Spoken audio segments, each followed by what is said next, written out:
Mike, turn your games down. Hi, everybody. Welcome to our mini episode of Games My Mom Found. I am Mike Albertin, and who's trying to kill King Washington with me tonight? Hello, it is I. It is Dominic. I am back for another Assassin's Creed episode. What's this? Hey, it's your favorite high school history teacher, Kerry Carusetta. And from the YouTube channel Rich Kale, this is Richard Sampson, and I think I figured it out. I don't know. It's a weird thing. We'll talk about it shortly, but we are here to talk about the Assassin's Creed 3 DLC, The Tyranny of King Washington, developed by Ubisoft Montreal and came out in 3 different parts, but all in 2013, February, March, and April. And it wasn't cheap. This was, I think, $7 a pop for each DLC. Ooh, wow. Well, I can't necessarily wouldn't complain too much about that. It's at least something that they did right. I mean, it's not like you're getting a 2-minute game for $7. Yeah, that's true. Already shots fired. I mean, it's fine. I had my issues. The first chapter had my issue with it. So this came out, this was during that time when everything was being released in chapters, thanks to the good old Walking Dead. That's what started it. Yeah, let's say, was it the Wolf, was it the Wolf Among Us before The Walking Dead? Walking Dead's first. Oh, was it? Okay, yeah, this would be second. right. Yeah, okay, this is 2013, right after The Walking Dead came out. Yeah. Which, talk about an excellent game. The Walking Dead season 1. Oh, man. First time I ever cried in a video game. That's why number 2 has never happened on this podcast again. So You should like the Strange Mike. They're better. too fucking depressing. Did you never have that get that gut-wrenching tear moment in Final Fantasy VII back in the when it originally came out? No, Probably did. I mean, I don't believe people that were like emotionally tied to Aerith, other than upset that I got her limit break almost to level 4. You know, there are people that really just get into characters and fictional things just way more easier than other people. Yeah, I had that ruined for me long before I ever played Final Fantasy VII. Same. It's like when I hear people getting really into like the Marvel movies and the characters, I'm like, really? Loki does that to you? Really?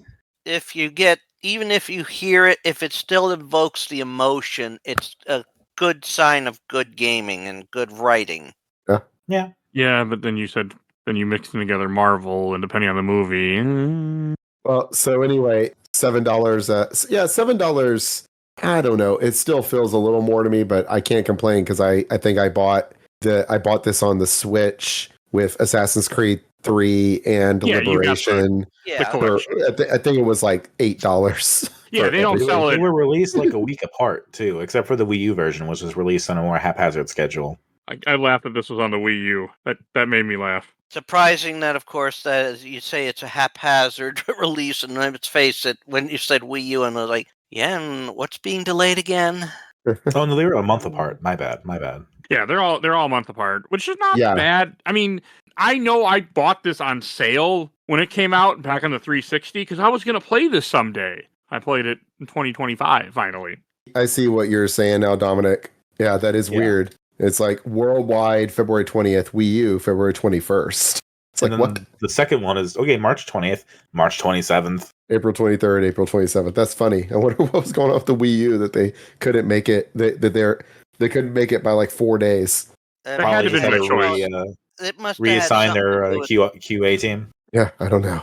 Either that or getting, we got to make it work with the motion control of the Wii and all that. So, Yeah. I remember this being a big deal. It was on the Wii U, though. I do remember that. Yeah. Hey, I wonder if there was a season pass at the time. Probably. There was. It was $20. I'll say I always, like, if it was a game I really loved, I would do a season pass back in the days of these, like, staggered DLC, things like this. Hey, I do Depends a on season the pass game. every month for a certain game. Oh, yeah. I was trying to think, what was the game I did a season pass for? It was I did it for Fallout 4. I did the season pass for Fallout 4. I think that was it.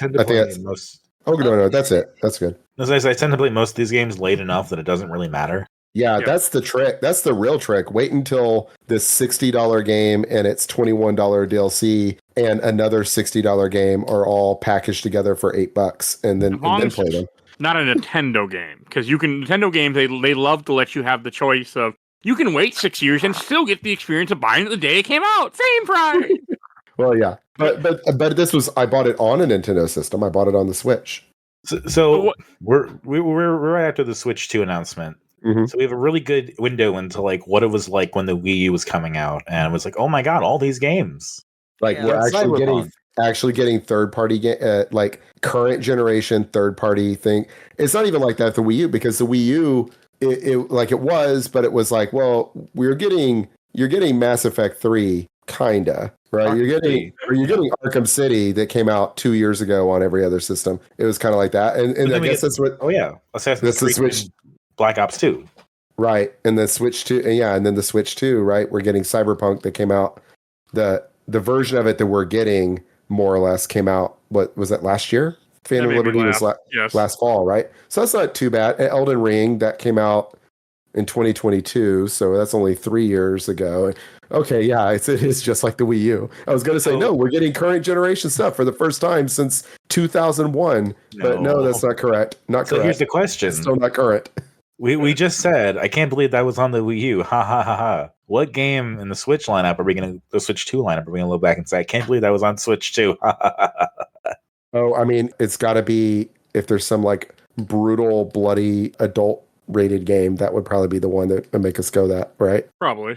So for those that don't know, this DLC is a what-if story. It takes place somewhere in the game, sort of, but not really. It takes place near the end of when like, is that scene at the end of the DLC? Is that in? Because it's been a long time since I actually. He says something about like you were dead and all this happened and all this stuff. Yes, what it is, and this is what I was able to piece together after. I gotta ask this before we go any farther now. Mike, did you get all the fragmented memories? You already know the answer to that question. I don't think I got any. I don't remember fragmented memories, actually, to be honest with you. I don't even know what you're talking about. Okay, in each of the DLC, I mean, you had your optional side missions, which, yes, I did all of them. I mean, it weren't that demanding. You have to just form certain things at certain times, feed a homeless person. which was quite easy. All you have to do is go up and interact with them. Thank you for food. Oh, thank you. Yeah.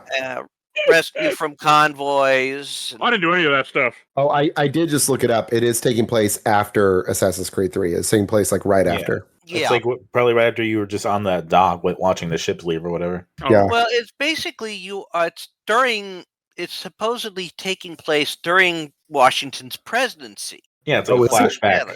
So, because the Oh, yeah, fragmented memories, Okay. when you find the 3 in each chapter, Right. you get a little snippet of the events that led up to this, where Oh, Washington is seeking out Connor because some stranger brought him the piece of Eden, and Yeah, it's that's revealed it's first one Washington seeking Connor out.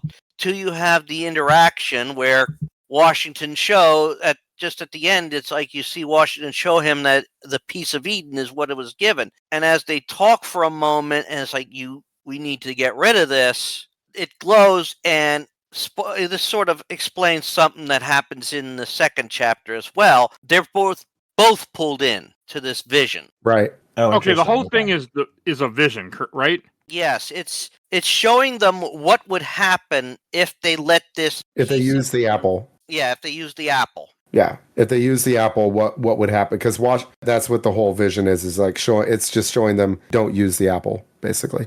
And it does it in a way of an alternate timeline. Yes, Yeah. because in the timeline, it's farther back. Yeah, it's going back to, well, I think time-wise, it's not necessarily further back, but it's if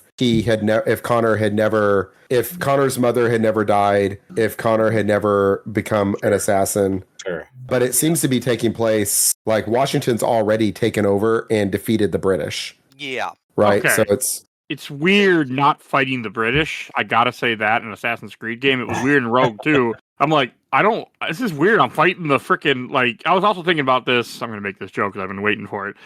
Like, I was thinking like, yeah, there's no way in hell this DLC would have released in the 2020s. No way. That's why it's so fun to go back to it now. yeah, that is actually kind of funny because I was going to disagree with you and I was like, no, you're right, because This should be banned in Texas. You literally are like punching out George Washington, who is like nearly worshipped by people in this country. And who is personally just going around and pillaging villages and such. Yeah, yeah. I think, well, it might not have gotten released between 2020 and 2024. But this is the difference between Ubisoft back then, which was more willing to be political because they didn't really key into it being political in the same way. Yeah, 'cause I just kept thinking about, like, when I hear people call Echoes of Wisdom woke, and I'm like, man, can you imagine if this game came out last year? Woo! There would have been people screaming. Like, the big change was like Far Cry 5, I want to say, where they went for a vision and then they severely like held back. I never played it. Yeah, I was like, well, say the Far Cry games. the trailers for Far Cry 5 make it look like you're going to be fighting like Trump militia people, yeah. Yeah. and then instead it's not. Oh. But you can see it kind of goes back further to Rainbow Six Patriots, which became Siege, which A was lot like of let's put it this way: a lot of things sort of. I mean, I was going to write a story that was sort of reflected of the lead up to the 2016 election, but after it went completely different direction, I'm like, I really can't do this anymore. That's a fair statement. So I think the difference is that I think a lot of the developers would want to do it, but I think it's one of those, from on high, they don't want to wade into the water, so to speak. Yeah, you don't want to get on all the frickin' lists. And I was just thinking about this, like, it's kind of interesting seeing, what happened where Washington ends up getting corrupted by unlimited power, because it's not wrong. I mean, I think any human being that gets unlimited power is going to get corrupted. Let's face it, it opens with an appropriate phrase: power corrupts. Absolute power corrupts absolute. Yeah. Yeah, I like that opening a lot, by the way. yeah, me too. And I think it is an interesting thing because George Washington, he's an interesting historical figure because he is a slave owner, right? He has over 300 slaves. He kind of like privately, we have these like letters where Washington is talking to people being like, man, slavery's fucked up. We probably shouldn't be doing this. But then he never does anything about it. He is not known to be like a particularly horrible slave owner. There's no accounting of him raping slaves or beating slaves,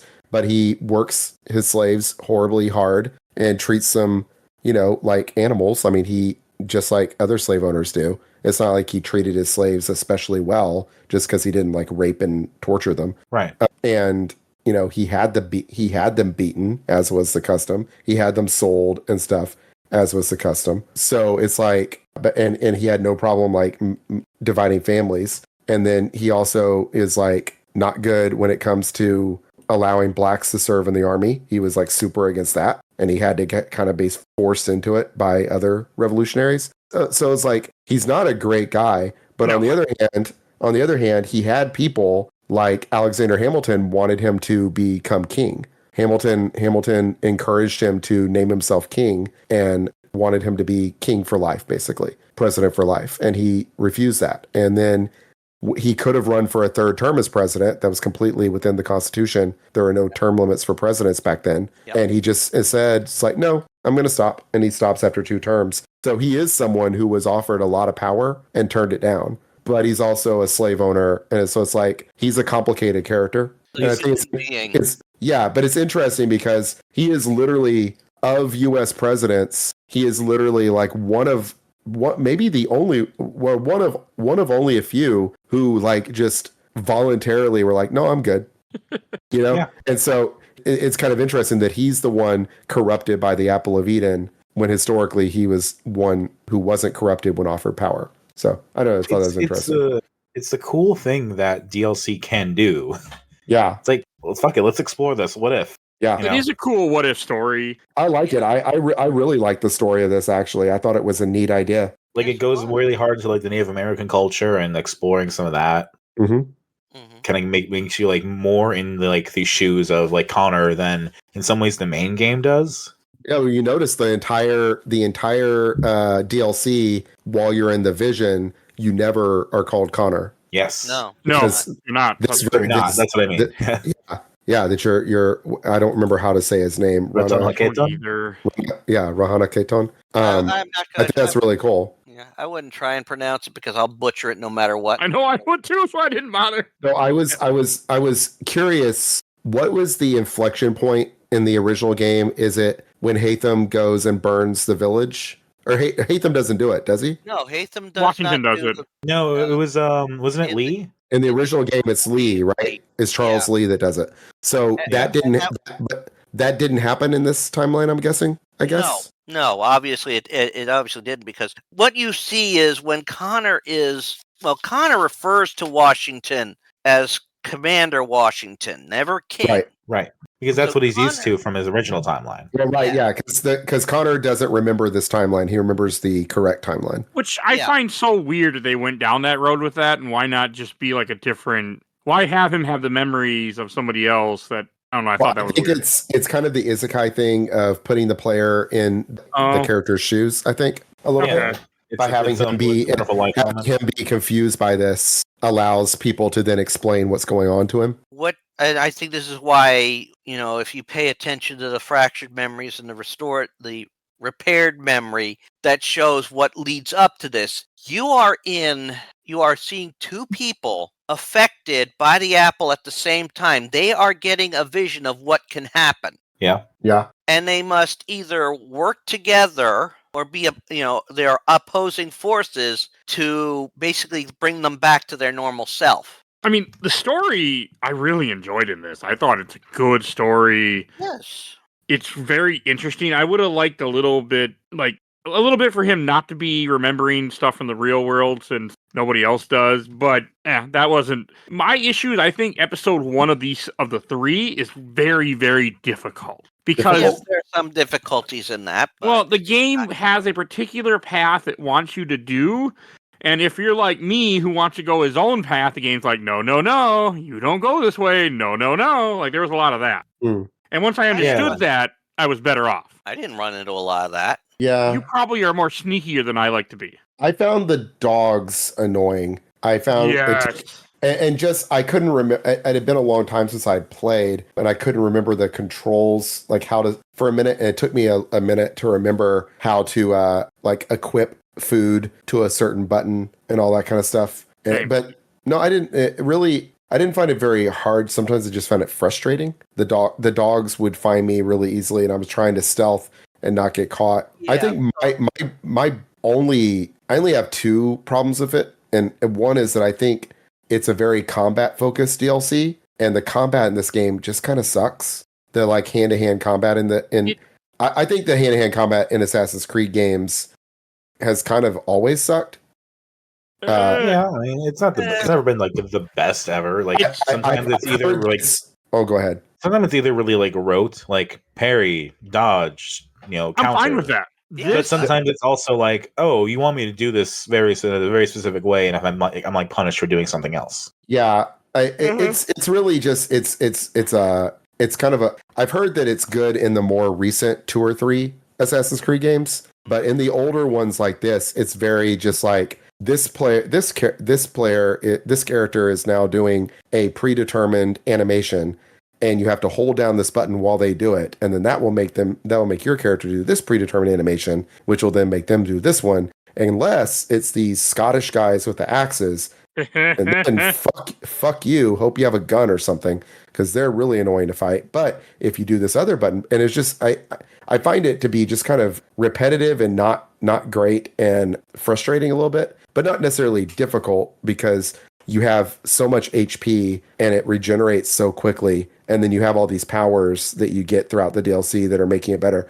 But that's one gripe. The other gripe I have is that I didn't feel an incentive to go and do stuff like I normally do when I'm playing a game, and I'm I've got my homestead I'm building up, or I've got my villa that I'm building up, or whatever. And this one, because it's completely taking place outside of things, it's I go and open a treasure chest. There's an arrow in it. Cool. I've got another arrow. Oh, this one had 2 cartridges. This one had some meat. It's there's no reason. I'd open up the map and see that patented Ubisoft just smorgasbord of icons, and almost none of them was there any reason to actually go and look at it. The only ones that there's a reason to look at is the memory fractures that Richard was talking about. Was that what they're called? Yeah, I think memory fragments. Memory fragments. All these. But then you go and get those, and all it does is just shows you a stained glass window looking image, or not even that. It looks like you're looking at a projector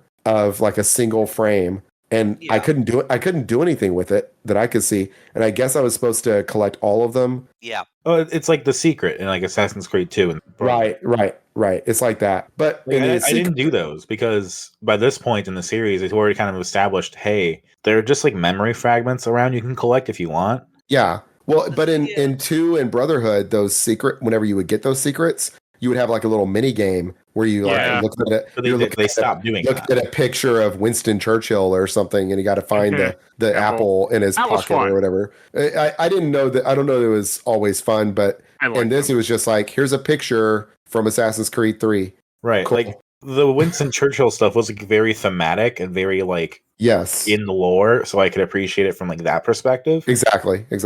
But like I think this was the game where they just kind of started dotting the map with fragments, like in the main game. Oh, okay. Yeah, there was just no incentive for me. I bet it was. I haven't played 3 in a long time because I was on the 3 podcast, but I didn't have time I didn't have time to beat the game again because I beat it years ago, and so I hadn't replayed very much of it. I replayed like the first 2 hours of it, I think. Yeah, I did 3 in the DLC back then. So here we are now talking about the DLC, and I'm like, I think. Oh yeah, I did not do the DLC back then because when I played Assassin's Creed 3, I don't think the DLC was out when I played it. I think I actually played Assassin's Creed 3 like brand new when it came out. Yeah, I know I did. I played it because I played it in 2012 because I remember it was the year my son was born. Yeah, it's 2030. It comes out the following year for the DLC. Yeah, so I didn't ever play the DLC for this. But anyway, those are really my only gripes, is I didn't feel like I had anything to build toward, so I had no desire. I had nothing. I didn't feel like there was anything to do, but just go from objective to objective. Yeah, it was really just mission based. Just do the missions. That's it. Yeah, missions. Yeah.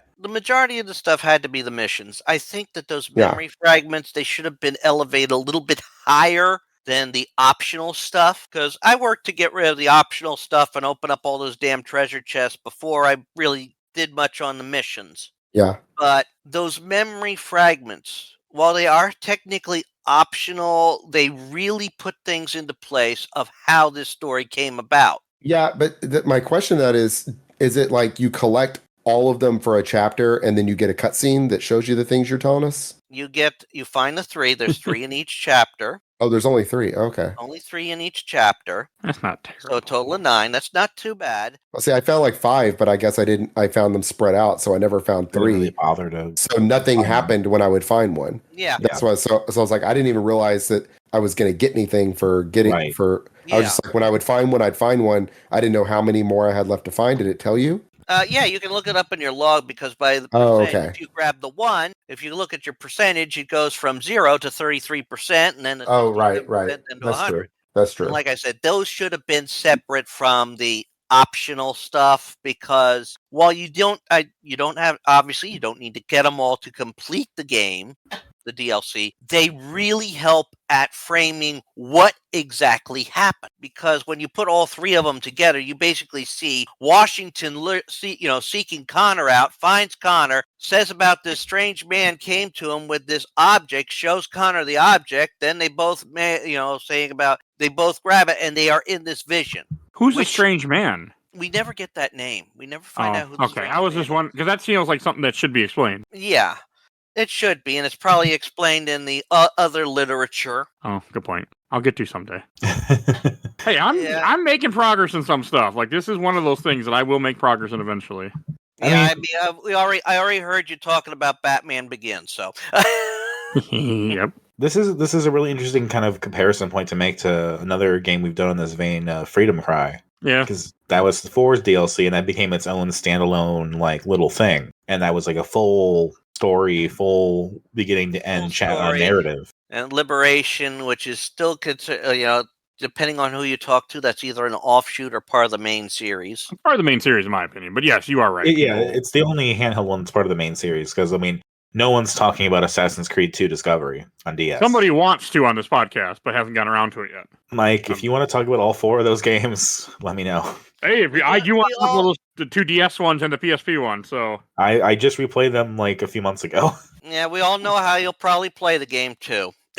Well, DS, honestly, I play legit on my DS. Yeah, these games are perfect to just chug through. They're not like, they're not top of the line story powerhouses.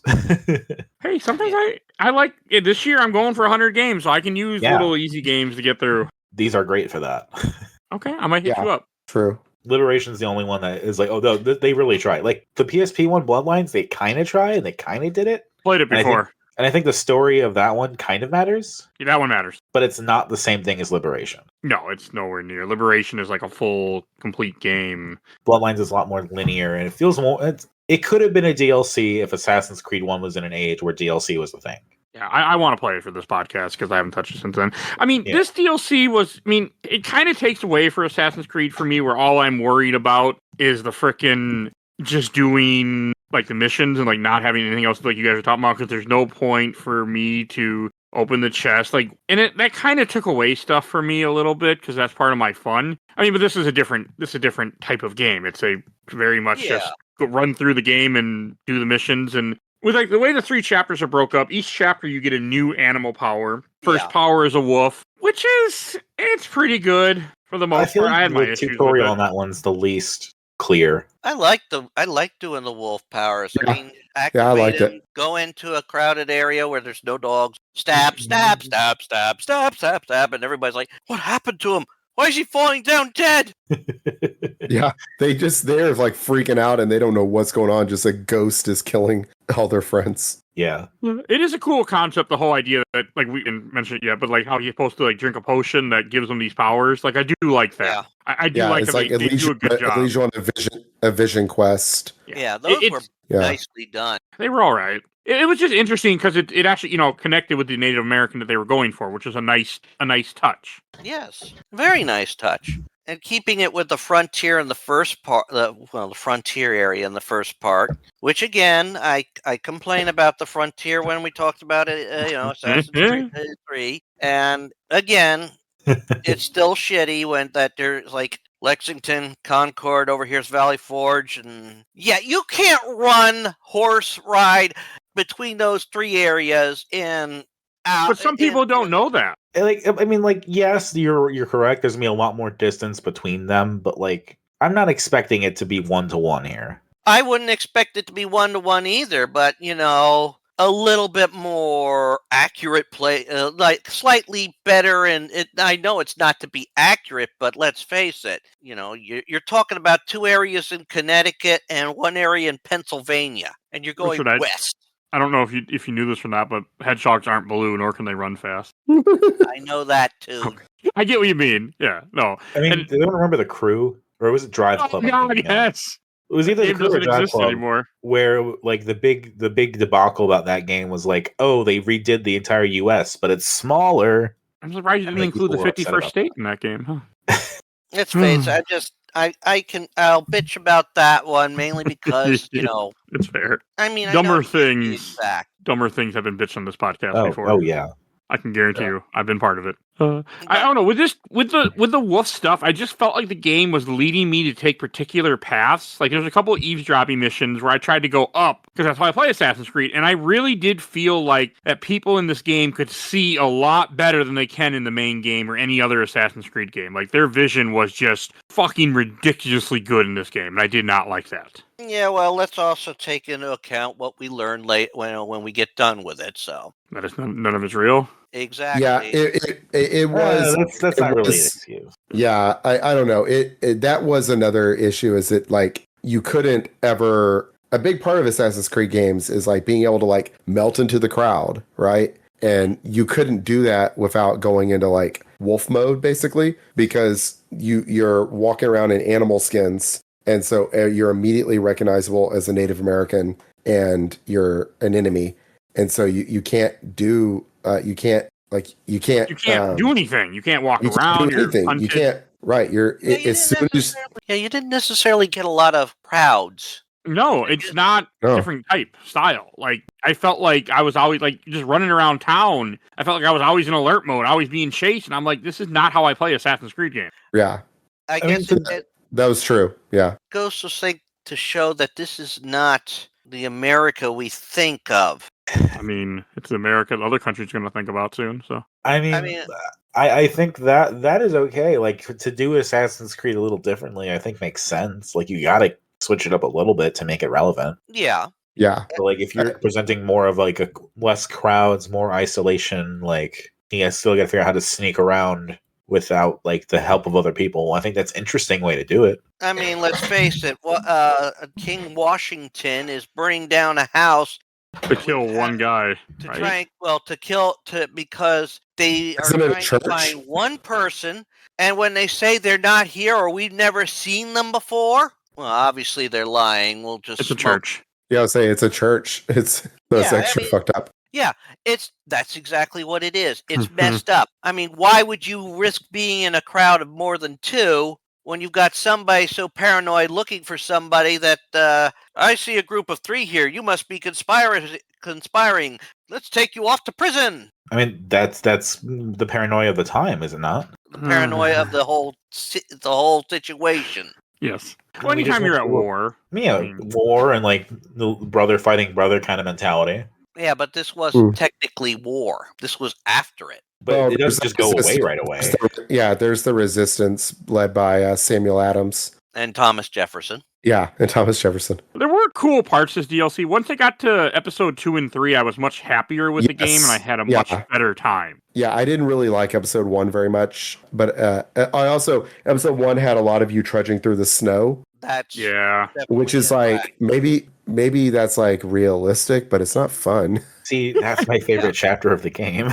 Oh, really? I Oh, like the like you're kind of in the wilderness, kind of just trying to do your best, hanging out, kind of thing. Like I like the other parts, but like when I think about this DLC, that's what I think about is like trudging through the snow. So I liked 2 and 3 a lot more. As also 2 and 3 have a little bit at the I guess it's just 3 has the ship combat. 3 has, thank ship God, combat. 1 level of ship combat, but yeah. Because I love the ship combat in Assassin's Creed 3. Well, let's face it.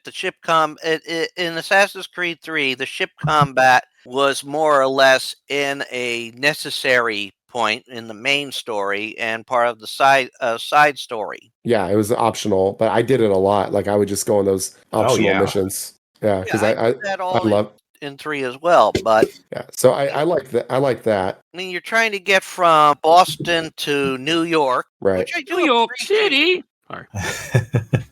Please keep going. Cody's not here right now. I'm not doing that. I didn't even, it just kind of came out. I just heard it and a stupid commercial popped in my head. I don't know why. So yeah, That was out of play.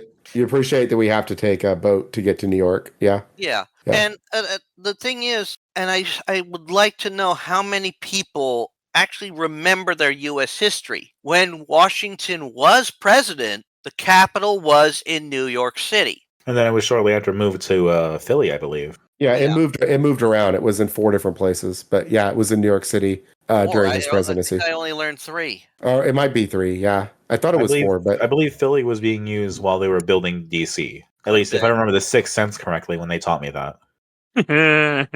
But also didn't DC get burned down at one time or just the White House? That was the War of 1812. that's in the War of 1812. Yeah. It's in December 1814. That's when we got the iconic White House. Then Yeah, it was 3. I was thinking no, it was 4. Never mind.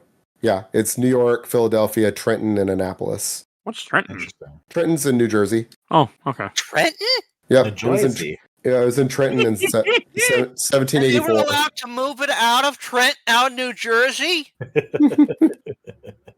Trenton is where Washington had his first real victory of the revolution. So it's where we get my favorite U.S. history meme, America, we will kill you in your sleep on Christmas. So technically it was Boxing Day, but close enough. Tomato. Yeah, I figure. Yeah. I mean, Christmas Eve to Trenton. I mean, I looked it up on a map, and like, there's no way they could have walked that in a few hours. Well, no, it was like 8 hours. I mean, in a It was sense, it actually would have been, the plan was to do it on Christmas night, but the current was stronger than they expected, so they got pulled way further downriver than they thought they were going to. Okay. So that's why they ended up getting there 8 o'clock in the morning instead. Yeah, but I do like that they have his palace. Yes. Yes, I love it. He's building a pyramid, Yes. and it's That like was cool. it's a flat topped pyramid like the one on the back of the dollar bills. I really like this. One of my showed students my asked me about daughter that yesterday. Yeah. I showed my daughter that, and I was like, I looked right at her, it was like her eyes went wide. Yeah. See, this is never- why politics can be fun. I'll say on literally on Wednesday or no Monday, I was teaching about them adding "In God We Trust" to the money in 1957, and I had a student pulled out a dollar bill, and he's like, "Oh yeah, there it is." He goes, "Wait, what is this pyramid on the back?" And I'm like, I don't know. He's like, why is that there? I go, I mean, Illuminati? I don't know. Is there a real reason? I mean, there's definitely a real reason. Do we don't know it though, right? Like this is No. okay. Not as far as I know. No. I don't think that was ever. I don't remember being taught that in school, but you know, it's like I'm gonna Google and see what we find. Yeah. See what Google says about it. The AI will tell you. Yeah. Trying to figure out what is a reputable source. Here. Yeah. In Right. this case, I don't think there is one. Hey, check the White House Gov. They might be reputable, right? That website. okay. Part of the Great Seal, the AI overview, strength and duration symbolizes strength, duration, and the nation's unfinished nature and potential for future growth. The eye is a Masonic symbol, maybe. Right. Maybe. The eye of It's one of problem. those things. Like, but no, seeing that pyramid actually made me smile when I was playing this. Because you see at the end of chapter 2, when you go to New York City, I had a big smile on my face when I saw that. I was like, they went there. This is cool. And there's statues of George Washington, like, when you get there, too. I thought that was cool. I So the pyramid do like it. The pyramid and the eye Those are didn't show up in the blinded dollar right bill with the until bear 1935. FDR added them to the dollar. Yeah. But who told FDR to do it? That's the question. You mean the pyramid design or the eye on the pyramid? I mean, both. Like, neither of them make any fucking sense to be on the dollar. Both the eye and the pyramid were on the dollar in 1935. Okay. This is why people come here. Yeah. I'm reading an article about somebody like going to the mint and asking people, and there's a quote here. I'm glad we have video games and TV to take people's minds off of some of this stuff nowadays. And you will hear more about the pyramid on conspiracies my mom found. Well, I want to point out the gates outside of the pyramid also have that same pyramid on them. Like there's like the Great Seal. Yeah, they have like the Great Seal there. They have the Great Seal on these like columns that you can see like outside the pyramid building site. So I thought that was neat. Yeah, I thought it was really neat that his palace that he's having built is a flat top pyramid. Yeah, that was really cool. That was funny. There was one part in the chat that made me laugh my ass off when you were like, "Fuck Ben Franklin," because you hunt him in this game for a little bit. Oh yeah. And it was just that. It was just fuck Ben Franklin. No, I was like, "Fuck you, Ben Franklin." Yeah. like kind of a fuck you in particular because I just like I shot him and I was like, "Oh shit, did I just kill Ben Frank?" Well, no, it's also like there's a point where I tackled him and then I don't know what happened because something happened and I missed the cutscene after it, and then he's escaped again. I'm like, how did he escape from me the first time? Washington stops you, I think. Oh, is that what it was? Okay, so what happened is my TV, my really nice, expensive, brand new ass TV, will randomly switch input to my. It's my PC is the problem. I have my PC hooked up to it. My PC will wake up for an update, and it will switch. The TV will be like, "Oh, you want to go to the PC?" And it did that during that cutscene. And by the time I got back to the Switch, the cutscene was over. And so then it was like, all right, your mission is to go get Ben Franklin. I'm like, I just got him. I just killed him, didn't I? Didn't I just kill him? I dove on him with my hidden blades in his back. Like, why is he not dead? It's the one interruption of an assassin mission where you are in like that little, like we're having our little one-on-one talk where I'm slicing your neck open. Yes, that's what it was. I was in that talk, and then my TV switched, and I came back, and it's like, all right, you gotta go get him. Washington interrupts it with his powers, that's funny. That is one of those oddities. Would never have that in the main game in any of the games. You don't have somebody barging in and interrupting like that. I think I'm okay with that though. In the original, you have the big bait and switch, or is it number 2? Maybe we're not. No, you're talking. I know what you're talking about. Assassin's Creed when went to kill the last Templar, and it was actually a woman. Yeah, that took his place. But somebody else doesn't break into that, right? Nobody breaks into that. Yeah, that's interesting because I've personally, that is one of the little peccadillos of the Assassin's Creed series that I've always found kind of dumb. Is that when you go to assassinate someone and then it goes into this little like cutscene of them, and they're like, well, you see, the truth is blah blah blah. It's like, all right, requiescat in pace, and it's like it's a little corny. but I thought it was seriousness of the earlier games is really interesting to go back to. yeah. But and this is one of those points. I mean, we're playing through chapter 1, and Connor's mother is alive. He even says, "I saw you die." Yeah, that was. She's They like, kill "What are her you off talking about?" right away too. No, it takes you a little while for that to happen. Long. It's after the church is burned. It's a Yeah. little bit Still after pretty that. quick. Yeah. You take out. I like that Washington's 2 topmost lieutenants are Benedict Arnold and Israel Putnam. Yeah. Was Putnam a traitor? I don't remember. Yes, I believe so. Yes. Okay. So That's funny. when you do take out Arnold, it's like I got away from me at West Point. I've never been to West Point. There's a West Point side mission and stuff in 3. Exactly. Yeah, it's part of DLC. But that's the point. The point I'm making. Oh wait, and Putnam was not. By the way, I'm sorry. I didn't mean to interrupt. No, he was not. Never mind. How dare you? Just in the name of Putnam. No, I think he was accused in the game. He was. Yeah. Yes, and in real life, he had a. I was getting mixed up. He had an incident in real life where he was accused of cowardice and he was court-martialed and found not guilty. That's what it was. But no, he was never actually he never turned traitor. Hey, what about Benedict Arnold, huh? Yeah, and I think our Assassin's Creed 3 podcast, I went on a rant about Benedict Arnold. So Yeah, but everything Arnold's the one that tells you to free Franklin, and it sort of shows that if you seriously injure someone who's influenced by the apple, it breaks them free of that control. Yeah, as we see it happen with Ben Franklin. Is it that, or is it more just seeing how these characters, these people that we have known in a certain light, change because of the way power has influenced them and the way circumstances have changed between that reality and ours? Piece of Eden, the apple has always shown to have a mesmerizing effect on people. Sure. Yeah, I think it's to bring it back to the Marvel thing. I think it's like in Avengers when Loki, mind controls Hawkeye, and then they just have to beat the shit out of Hawkeye to break the hold on him. Usually, that's been a common trope. With one way to break someone's hypnotic spell over a person is to inflict a certain amount of pain on them to snap them back to their senses.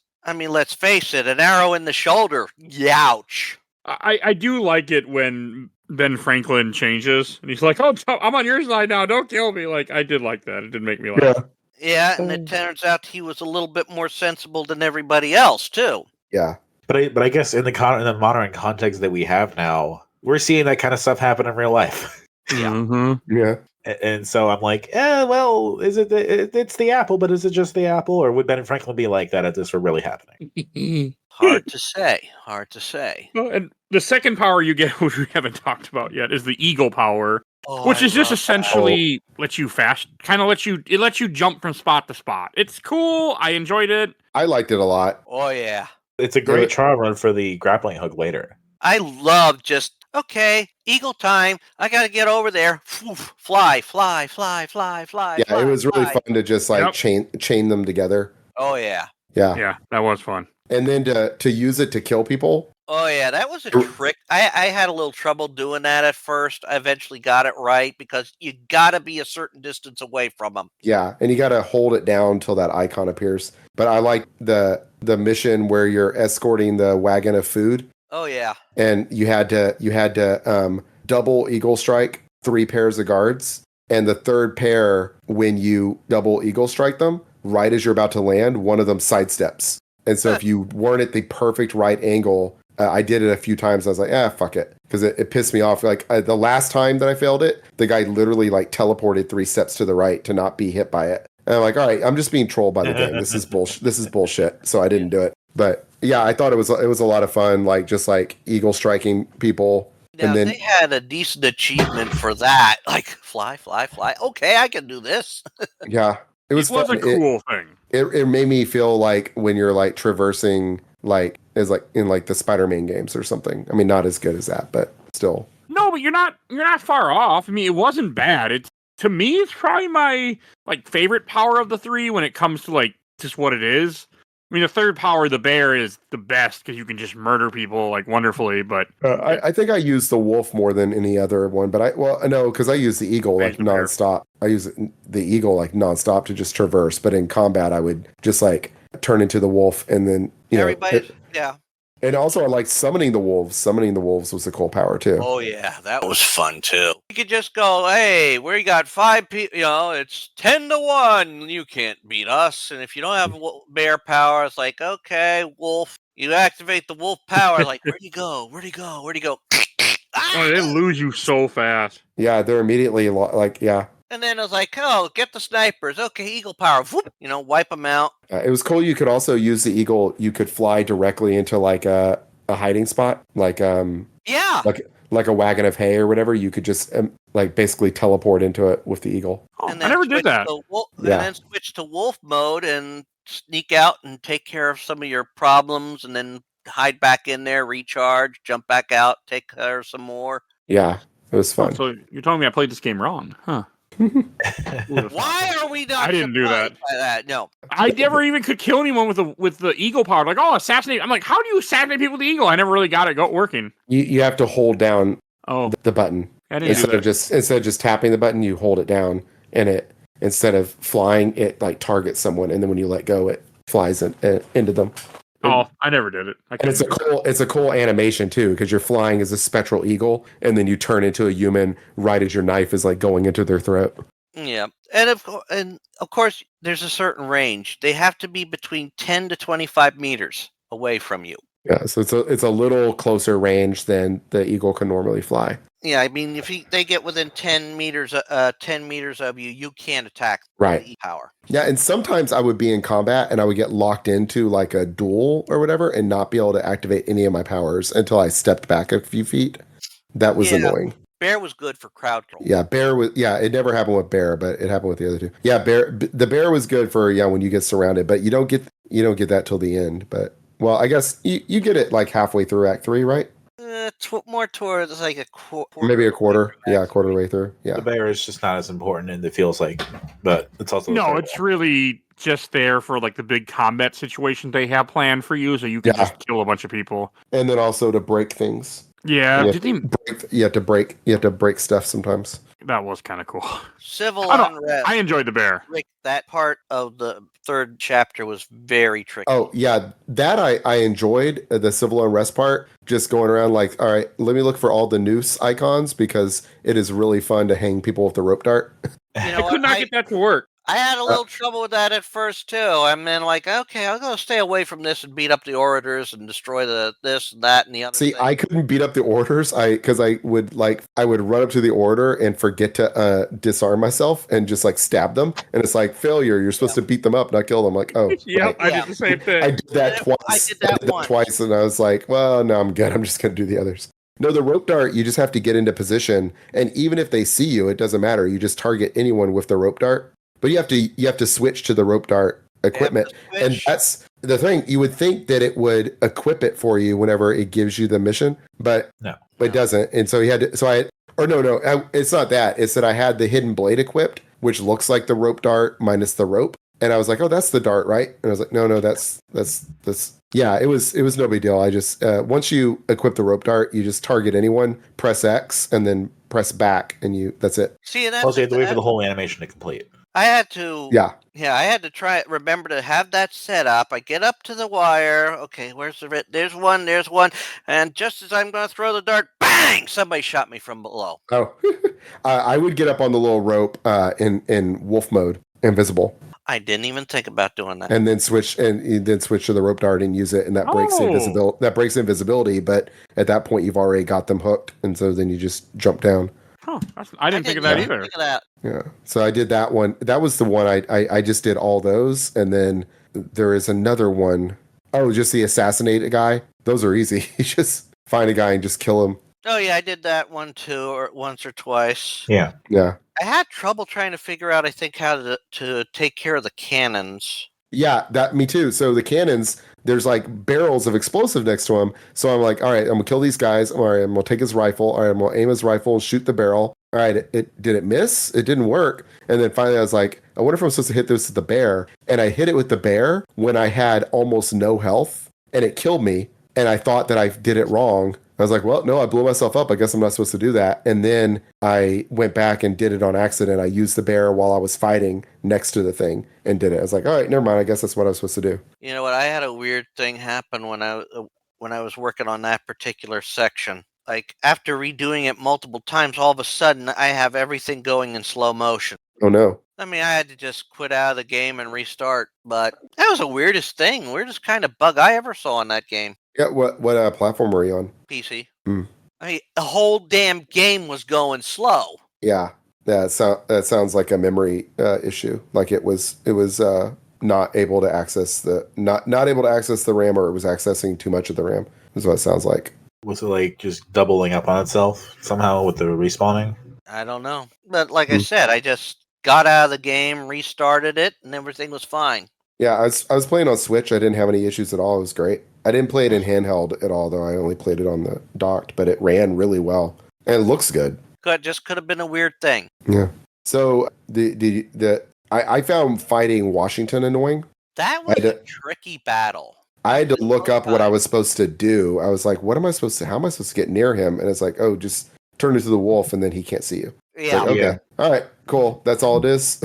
I guess I should have figured that out because I kept trying to hit him with different stuff. I was like, man, I can't do anything. And I was like, oh, just go invisible. And he just doesn't know what to do. Cool. Yeah, invisible worked a lot. I like the final battle because the final battle made you use all three powers. Yeah. Yeah, that was a good fight. Cool. Yeah, It's a that little was cool. funny that, he can come into your little talking sequence, but he can't see when you're invisible. Yeah. Well, the talking sequence, that's your assassin power, but the wolf is Native American power, so it's different, I guess. Yeah. Assassin trumps Native American power, I guess. Or vice versa. Yeah. But I thought it was a cool final fight. Yeah. This game doesn't. I mean, this series does not always do boss fights good, and it was nice that it was fun fighting King Washington. Like, and you finally get the apple away from him. I forgot the apple was even in 3, but then again, we played 3 a year ago, and I have played multiple Assassin's Creed since then.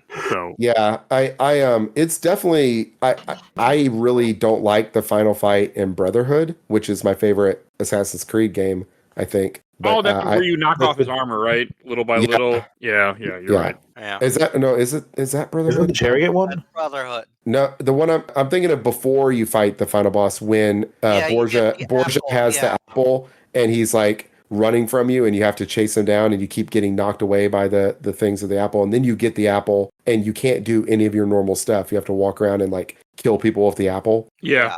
I didn't care for that very much in Brotherhood. Once I figured out what I was supposed to do, this was fine. It was neat. Like because I figured out then whenever he does the pulse on the ground, oh, I bet that's when I can fly at him and so on. And then the bear was just like, oh wow, there's these glowing stained glass windows. I wonder if I'm supposed to smash these. It was very Zelda boss fight. And Well, it was a reference to the memories you're supposed to be getting. Yeah. Dominic, would you say it was a melody of memories?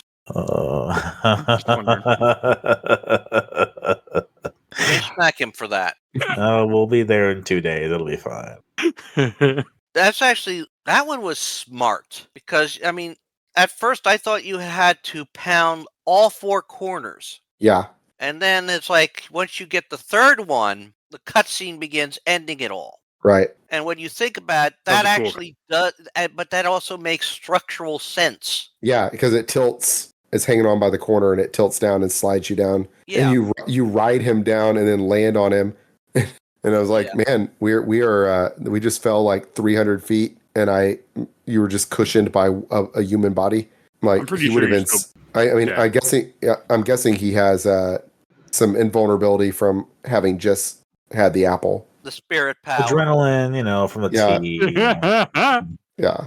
Oh, I was thinking about Washington surviving the fall. Yeah. Oh, yeah. Because he falls all that way with you on top. Yeah, he does. He survives and crawls into his chair, and then he grabs the apple and gets into his throne. Though he's pretty fucked up. But you'd be dead from that. Yeah, I think it might have been just the last breath. Yeah. Type thing. And then you have the little is it a cutscene or not? You know, you've got to press forward on the stick to slowly walk toward it. Kind of like the ending of Mass Effect 3 has similar thing. MGS4 has a similar thing. Yeah. That was actually nicely done, in my opinion.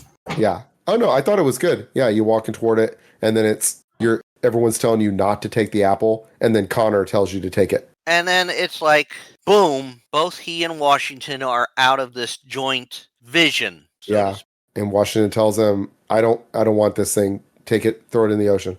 I do like that. Yeah. It shows that Washington, if he would have been tempted by this power, he would become what he doesn't want to be. Yeah. It's Galadriel turning down, like telling Frodo she doesn't want the ring. Or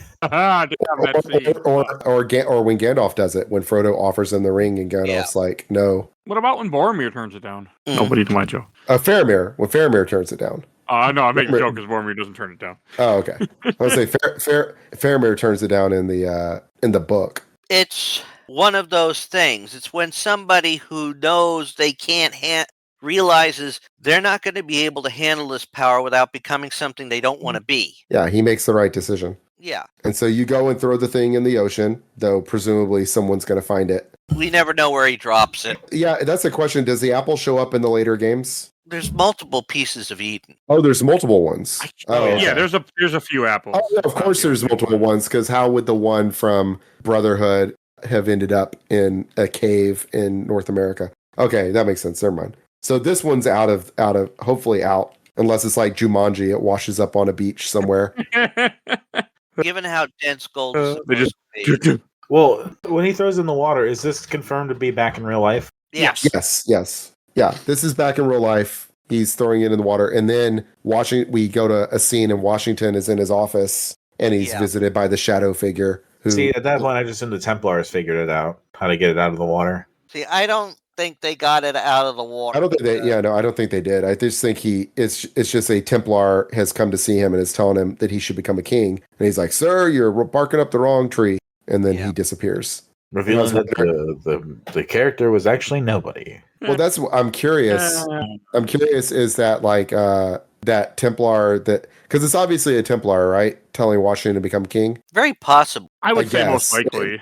Most likely, right? So then, is that guy? Does he have supernatural powers, or is he just really ninja, like really good at disappearing like that? Yes, that is a good question. Because Washington looks down for like a second, and the guy is gone. I thought it was neat, though. It could be that this could have been our first hinting at like the sage. Oh yeah. Oh yeah, I didn't even think about that, but yeah. What is that? The sage in Assassin's Creed 4. Oh, I haven't played Assassin's Creed 4 yet. Oh, you should. Yeah, no, I want to. I have it. I've bought it twice. I have it on PC and I have it on the Switch. So it's long though. Yeah, yeah, it was a long one. It's basically though. It's got a lot of the ship combat, right? Because that's my favorite thing from. Yeah, I'm sure I love it. I should put that on my next to playlist. Yeah, I mean, we get introduced to another faction, which is a third faction. Yeah, basically want the Isu to return and be in charge. Oh, okay. That would be Juno in this case. It could have been something to do with one of them interferring. I think. Yeah. Oh, yeah. It could have been one of the what do they call it again? The Isu. Isu. That's what the first civilization was called. The progenitor people. Yeah. The forerunners or whatever. Yeah. So Isu. Cool. It's a theory. Yeah. That actually makes sense because they have some supernatural powers. Yeah. But mostly what we've seen them able to do is like project images, and that would be images and voices and stuff. So that actually makes sense. Yeah. So it could be something like that, but that's just a theory, and I'm not saying the rest. Cool. Yeah. No, because you're right. You don't see the guy's face, and then he just kind of disappears. Yeah. Right. I don't know. I think it is a cool idea. Also, I've heard from watching a review video. This is the last like what if story that we get. I mean, yeah. Oh, is it? I mean, are there many others? Well, no. There's with Assassin's Creed Valhalla, the DLC for that is like you go and like deal with like the Norse gods and stuff, isn't it? Oh, that sounds fun. I mean, I just found out. I just found out. I just found out Unity has DLC, and I'm like, oh man. Yeah, Dead Kings. I believe I played that. Well, I already told you. I mean, we discussed it prior that Syndicate has DLC. Oh, I knew Jack about has that. DLC. But I didn't know that Unity did. That's all. I mean, And I just Unity has read not too DLC. long ago. I mean, yeah, not too long ago, earlier this month. I mean, I found out, hey, Syndicate has some nice little DLC to a haunted house and a haunted location in London. I'm reading the description of the DLC for Unity. I'm like, I don't remember playing this, but I know I played it. I just I- recently played Hmm. the Leonardo da Vinci being missing DLC on Brotherhood. I didn't. Yeah, Get it's interesting how DLC evolved with Assassin's Creed. Yeah, this is the only Assassin's Creed DLC I've ever played. Well, that's the thing with some of them. It's like, is it's gonna get shoved into the game that it mixes in nicely with the game, or is it gonna be kept separate? That's the thing. That's sort of the it's kind of a double-edged sword, right? Because like by putting it into the game, you give like stakes to stuff. It actually can be like if it had been put into Assassin's Creed 3, then I could have been collecting materials for my homestead or unlocking new like armors and stuff. But on the other hand, it's coming out after most people have already beaten the game, and then so are you going to play through the whole game again for the DLC? I see that and that's always kind of the issue with DLC. So, I mean, 2 was a weird case because 2 was the one that had, we didn't technically finish the game, so we're going to give you like a chapter later, or 2 chapters later. Yeah, but it's in the That's what game they now. Yeah, I mean, yeah, you play it now, it's more complete. Yeah. Then Brotherhood was the one that had the first big major Da Vinci DLC. Right. Da Vinci is missing. And then Revelations had its own weird DLC. Oh, we didn't even do Revelations that. It's all that first-person garbage. Yeah, it's a first-person I did that. mode. I did that. But it's like a loop. You have to do certain things to get out of the loop. Yeah. Interesting. And then we get to this, which is more of a robust episodic thing. Yeah. Thing is like when they put this is a DLC that really does deserve to be outside of the game. Yeah. I don't think you can play it outside of the game as easily as Freedom Cry, though. Like just to know the story and everything.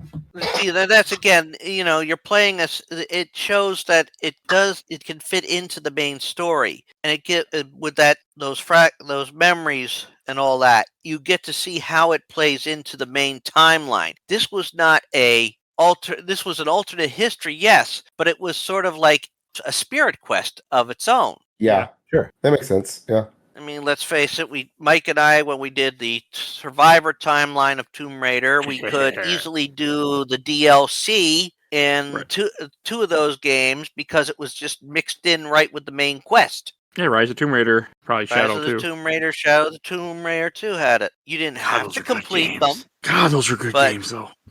Yeah, they were decent games. Sorry, you just made me think about them again. I'm like, damn, they were good games. Dude, I'm gonna probably start playing them again once I'm done with Underworld. I'll probably have that done for the first time by the time we're recording it too. So you will. But I want to say the cover art. I want to say the cover is like, I really like it. Where it's Washington sitting on the throne with the crown. Like, I don't know, it's also effective, but also to think about it in 2013, people probably could like, we'll never have a king again. Like who would even want to be a king? Like I bet that was an idea too. Right. It wasn't even like this is such a joke. Now, yeah, it's a really cool looking image. It's a great reminder of what things were like 12 years ago. Yeah. It seems to me to be. I mean, the image of it. I swear, I've seen another image of a king sitting in a throne like that. Yes, that the king like slouching in the throne like that. It's is it Conan? Isn't it more of like a Clockwork Orange thing? Oh, yeah, or Conan. I mean, I feel like Conan could be it too. And then by extension, a Conquer thing? Yeah. Yeah.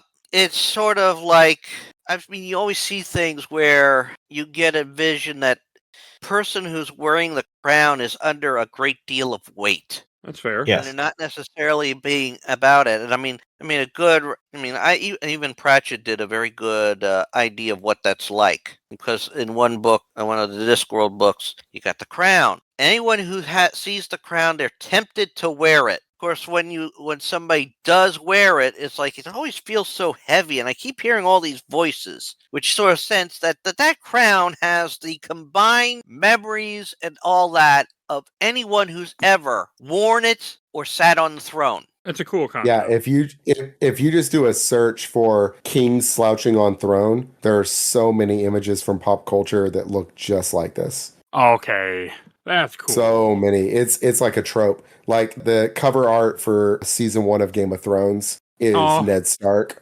sitting on the Iron Throne, and he's leaning on Oathkeeper. Is that his sword? I can't remember the name. But yeah, you're right. I think there's a Oathkeeper. There's another one from later. There's like Joffrey sitting on the throne later, slouched the same way. There's a picture of King John of England, Richard the Lionheart's brother, slouching on the throne. Similarly, yeah, it's a trope. Okay, like that, like an actual painting, like a official portrait of him, like that. There's even a like comic book. What's his name? Black Panther on the throne. Like that. Yeah, so it's a trope. It's great. Oh, okay. Yeah, good call. It's basically it shows you that even those who want the power, they are under a great deal of weight, and some people they don't do well under that weight. Some people crack. Some people just do their best. Yeah, though he has kind of like an arrogant sneer to it almost. I like how the American flag is draped over the back of it. It's pretty cool. And he's got his hand on his apple. Yeah. Yeah. I like how he made the apple into a scepter. Yeah, that was pretty cool. Yeah. And I love when he drops it at I think it's the end of Act 2. He drops it and like another soldier goes and picks it up and he like looks at that soldier and like gets fear on his face and then grabs it from him and goes, "Never pick that up." Like takes it from him. Oh, it's like the ring, like you were referencing earlier. It's corrupting him. It's you feel and that other people could use that power. Yeah, that's exactly what it is. It's the ring. It's the one ring. One ring to rule them all. Yeah. One ring to bind them. Oh, and I do want to say this is the last Assassin's Creed thing from the 360 PS3 era. Mm-hmm. We have completed that whole chunk. Yay. That feels really good to say. Yep. So unfortunately, I have 2 DS games and a PSP game still to play. But hey, we're done with this chunk. And we're not done with period 1 of Assassin's Creed stuff. Yeah, there's a lot. Well, I mean, the handheld games will slide you nicely into Chronicles, I mean, I was looking at the timeline. Oh, yeah. I was looking at the current timeline of the games earlier, and current games now that are being released are period 3. Yeah, period 3 just started with Shadows. Yeah. Oh. So Origin through Mirage are period 2. Oh, okay. So like once you get through Syndicate, you'll be right there. Like you're caught up to the 360 generation, but to get through Unity and Syndicate, that's like before the big shift comes. Yeah. All right. I think we should go to Shelf Stacker Box. And Richard, why don't you lead us in? Well, let's see. Story-wise, very good game. Music-wise, all right. But, how it fits into everything, those optionals just drug, or it doesn't seem, too much. I think I would have to put this in the stack. I'm glad I played it. I don't have the compulsion to play it again. So, yeah, definitely a stacker. Okay. I'll go next. I'm going to put this in the stack also. The first chapter, I was like, this is awful. Then I got better. I enjoyed it. I'm glad we played it, and I'm glad it's done. But I had fun. So, going in the stack. Is it me? I'm a Nick. Yes. Yeah. This goes on the shelf for me. I think this is my favorite DLC of the series. One of my favorite DLCs in general, personally, just because I remember very distinctly I was playing this DLC when, Mike, that my mom's been sick and everything for years now. And that's kind of when I started learning about all that was when I first played this for the first time. So it's a very distinct memory in my life. Okay. And Kerry? It'll go in the stack. I enjoyed it a lot. I'm glad I played it. I think it has a really good story, but I just don't think I'm going to play it again. If I'm going to play an Assassin's Creed game, I'm going to move forward and play one I haven't played yet, Yeah, that makes sense. And you will, by the time, you'll be hearing, after you hear this, after you listen to this, at some point you'll be hearing us talk about Unity. Probably not that far away. Unity, I think, is June. I can't remember, though, for sure. Huh. But Unity's our next one in our Assassin's Creed. Which one is Unity again? French Revolution. France. Oh, the French Revolution one. Is this the one where you play as a woman for the first time? No, that's Syndicate. That's Syndicate. Oh, that's Syndicate. Okay, Syndicate's the British one. Yes. I feel like Unity is going to be very topical. Well, Liberation, you play as a woman, technically. French Revolution. Oh, Liberate, right. I meant from the main, like what are considered kind of like the main series games. Viva la France! It's going to feel topical, I feel like, by the time we get to June, July when we play that. Huh. Yeah. We'll feel very topical, I bet. We will practice our French battle cries. It'll be Viva la America instead. So I will be in France in early July. So actually, I think I might be in France for the 4th of July. That'll be interesting. hopefully let you back. Either way. I was in England I'll for stay in 4th of France. July. Yeah. If they would let me, I would stay for sure. I miss my dog, but otherwise I'd be all right. Hell yeah. I have thought about Canada a few times. I can't. You want to have a treat. Go to England once during 4th of July. Nobody will celebrate it there, even though they got rid of us annoying Americans. Hey, they might be celebrating it now. All right. Well, let's go to bugs. And Kerry, where can we find you at? Hey, I'm on Twitch and YouTube as Kerrooseta, Kerooscta, modify and repair video game consoles or just kind of stream whatever I'm playing, usually some kind of Dark Souls. I recently did a 100% bosses playthrough of Dark Souls 3 and put the entire thing up on YouTube in order. So if you want to watch a full silent Let's Play of Dark Souls 3 with all bosses, then check that out. Great. And Dominic. You can find me on the Distant Ways podcast on YouTube. That is a podcast I've been doing for a number of years now with my good friends. We listen to music. We listen to a few albums at a time. We talk about them. We have good fun, good lore. It's a good time all around. Check us out. You can always find me on my YouTube channel, which is Rich Kale, where I play through various games, franchises, and all that. Probably by the time this goes up, I might have wrapped up Final Fantasy VI. Don't know, because I don't know when this is going up. But I'm also working through the Assassin's Creed games on my channel, amongst with other games, both new and old. I mean, let's face it, I've been playing Sierra games on there. I've been playing LucasArts games. Just recently started playing through the Elvira games. That's an oldie but goodie. I didn't know there were Elvira games. Oh yeah, they were released in the late '80s, early '90s. Interesting. I was a big fan of Elvira as a young man, and I'm a fan of her as a person now. So she's like a really cool person. So yeah, I want to meet her. It has her snark in it, and of course they highlight the appropriate things for Elvira. She never came to a convention up here yet. My wife wants to meet her a lot, but she just hasn't come up yet. I wouldn't mind meeting her myself. Yeah. Oh, and I'll be in Scotland on July 4th. That'll work too. I didn't mean to bust into the middle of your plug, Richard. I was excited at the mention of Elvira. It's okay.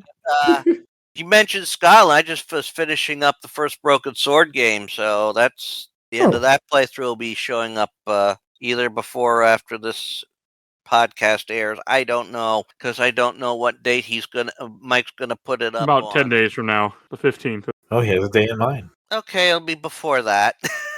The plan. I have most schedule kind of written out. Well, yeah, you've been doing what, 3-4 a week now? Something like that, yes. For some reason, I've been really depressed. I don't know why, and I've just had the urge to create more stuff. I have no idea why, though. Depression and anxiety do battle for sure. I have no idea. Broken Sword are those the point and click adventure games, right? Yeah. Yeah. That's cool. It's weird. I was okay in 2024, Dominic, and then something about 2025 just I don't know, something happened in January and my whole mindset just went down. I don't know. Not sure. No, it's like the first one's famous because of the damn goat puzzle. Oh, okay. Yeah, I feel like I'd heard of them before. I finally got the chance to play. I picked them all up on GOG, so got the last 3 recently. But it's a fun series to play through. You'll find some old gems, because I have a fond memory of some of the old Sierra games. There's certain ones I'd love to see get re-released. I'm looking at you, GOG, for that. So hey, they do some good stuff. Yeah, I know. Hell, they're the only one that re-released the Shivers games, which are good point-and-click puzzle games with a horror I'll take your word for it. Oh, trust me, if I get you to play Shivers, I will tell you to use a walkthrough. Yeah, but there's a key part in that sentence. If. I mean, they got they have some puzzles in that one were easy, some are difficult, some is because it's the damn Chinese IQ puzzle where you gotta finish it with the marble in the center. Yeah, you need a damn walkthrough. Yeah, that's my and also got fix up everywhere, so. Okay, and you'll see links to everything in the show notes. And if Yes, I'll do the rest of my plugs. If you want to support the show, we do have Patreon. It's a little dark. Vote in our Patreon poll. We have 1 to 2 polls a month. It's a great way to vote in the polls. Helps me out. A little $1, and I'm always happy to have new people join on there. Of course I am. If you want to chat with us, you want to be on the show, if you want to lurk, join the Discord. That is free. We're always happy to have new people join us. That's where I ask for, and I do my best to accommodate anybody who wants to be on an episode. I will try to get you on if you're interested. So please, great way to vote, or not vote, but join the Discord. Yeah, and also, if you join the Patreon, if you do the Patreon, you can make him watch movies he might not want to watch. You can, yeah, oh yeah. I put stuff on there that I don't want, and I will, yeah. So do that. I want to give a shout out to my awesome intro outro, courtesy of Helena at Hell Hash Free. Follow her on TikTok and Instagram, and check out A Gamer Looks at 40 with Bill Tucker. Sure, because you're hearing this in a week. He's still talking Final Fantasy. He's on 8 finally. He finally got past 7, guys. Woo, only took him 11 episodes, or 12. I don't remember. It's a lot. But he got past it. So check him out, and check out Absolutely the Best in Progress. They review MCU movies and MCU adjacent movies. Definitely go check out that show. You've heard that name on this podcast here and there. He's on the show from time to time when he's in town. So definitely go check him out. And please follow us on Facebook, Instagram, Threads, Blue Sky, YouTube, audio only, TikTok. I post some shit once in a great, do that too. And rate and reviews wherever you get your podcast. I think that's everything I need to say. So we will see you guys. Bye. Bye. Bye.